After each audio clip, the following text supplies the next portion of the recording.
আসসালামু আলাইকুম এভরিওয়ান, কি অবস্থা সবার? আশা করি সবাই ভালো আছেন। আলহামদুলিল্লাহ আমরা অনেক বেশি ভালো আছি। আজকের ভিডিও টপিক হচ্ছে আজকে আমরা যাব মাওয়া ইলিশ খাওয়ার জন্য। তাছাড়াও ইলিশের দাম সম্পর্কে আইডিয়া পাবেন এই ভিডিওতে। তো চলেন আজকে ভিডিও শুরু করা যাক।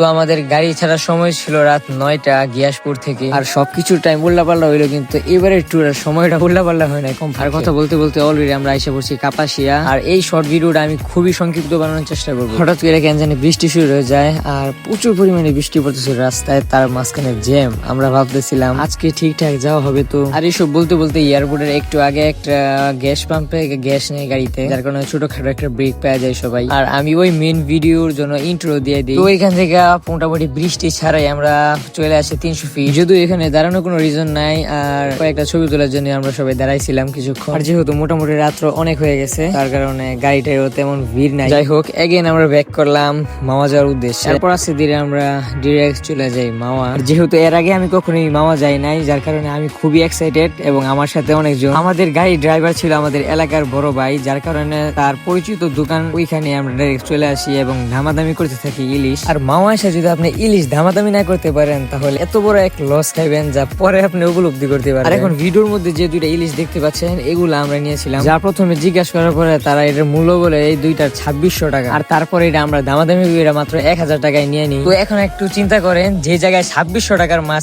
1000 টাকা নিতে পারে, আর যদি আমরা দামাদামি না করতাম 1500 বা 2000 টাকা বলতাম, তাহলে কিন্তু তারা একটু ইয়ে করে দিয়ে দিত। তো যাই হোক, মাছ যেই টাকা দিয়ে কিনবেন তারাই কিন্তু এই টাকার ভিতরে মানে রান্না বান্না করে সবকিছু দিব। আর আমি এখানে বড় ভিডিওর জন্য শুট নিতেছিলাম। আর এইদিকে আমার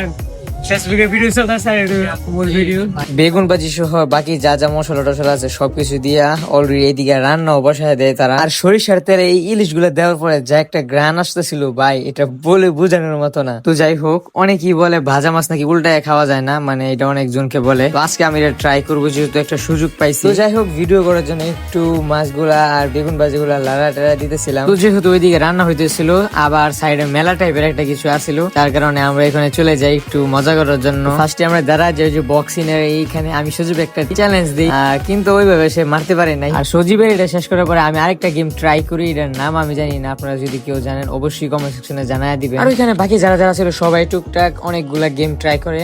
আবার এখান থেকে আমরা তাড়াতাড়ি করে ব্যাক করি হোটেলে। আর আইসে দেখি অলরেডি বাদ দিয়ে বসে রয়েছে ওরা। হয়তো সবাইকে দেখি বুঝতে পারতেছেন সবাই কতটা ক্ষুধা নিয়ে বসে আছে খাওয়ার জন্য। কিছুক্ষণ ওয়েট করার পর ফাইনালি আমাদের ইলিশ এবং বেগুন ভাজি আসে পড়ে। ওর বিষয়ে কি বলবো, এটা তো আর এক্সপ্লেন করে আপনাদেরকে বোঝানো সম্ভব না যে কিরকম ছিল। তবে সরিষার তেল দিয়ে ইলিশ ভাজা খাওয়ার পর যে ব্যাড রিভিউ দিয়ে আমি মনে করি না তার রুচিতে কোনো কিছু আছে। তো এখানে ডাল ভর্তা আর ইলিশ মাছ দিয়ে খাওয়া দাওয়া কইরা আমরা ডিরেক্ট চলে যাই হালকা একটু রেস্ট করার জন্য পদ্মার পারে। ওইখানে গেলেই দেখতে পাবেন ওই যে কক্সবাজারের মতো শুয়ে থাকে যে এরকম অনেকগুলা ইয়ে আছে, এগুলো আপনারা ভাড়া নিতে পারেন।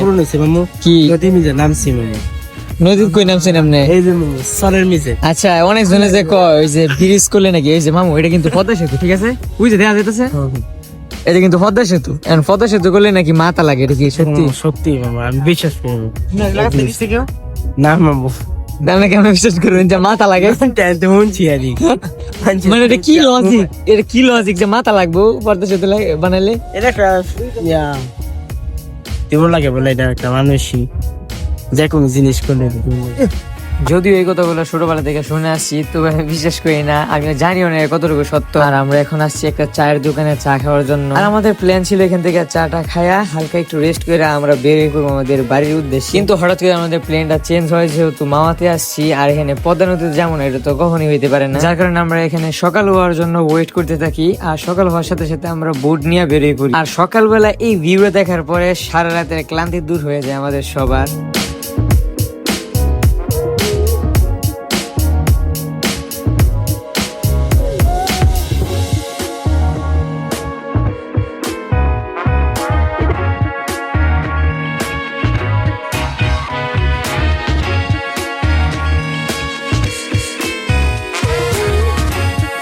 তো একদিক দিয়ে পদ্মা সেতু আমাদের আস্তে আস্তে কাছে দেখা যাচ্ছিল, আর অন্যদিকে সূর্য আস্তে আস্তে উঠতেছিল, যার ভিউটা দেখার মতো ছিল।